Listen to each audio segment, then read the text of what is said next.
আসসালামু আলাইকুম বন্ধুরা, কেমন আছেন সবাই? আজ নিয়ে এলাম বোম্বাই মরিচের আচার। এই মরিচগুলো আমাদের গাছের। প্রথমেই কড়াইতে সরষের তেল দিয়ে তাতে দিয়ে দিলাম 5 ফোড়ন। এরপর রসুনের কোয়াটা একটু নাড়াচাড়া করে এর মধ্যে দিয়ে দিলাম আমাদের গাছের বোম্বাই মরিচগুলো। মরিচ আর রসুনটাকে ভালোভাবে নাড়াচাড়া করে ভাজা ভাজা করে নেব। এরপর এতে দিয়ে দেব আখের গুড়। গুড়ের পরিবর্তে আপনারা চিনিও দিতে পারেন, যে যেরকম মিষ্টি পছন্দ করেন সেই পরিমাণ বা চিনি দিলেই হবে। এরপর এতে দিয়ে দিলাম তেঁতুলের কাঠ। টক মিষ্টি দোনোটাই যার যার স্বাদ অনুযায়ী দিয়ে নেবেন। এরপর এতে দিয়ে দিলাম সরিষা বাটা দেওয়ার পর একটু কিছুক্ষণ নাড়াচাড়া করে এতে দিয়ে দিলাম সিরকা।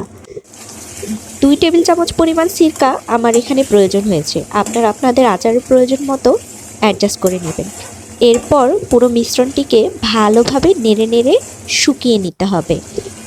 পানি শুকিয়ে আসলে এতে দিয়ে দিলাম আরও একটুখানি সরিষার তেল।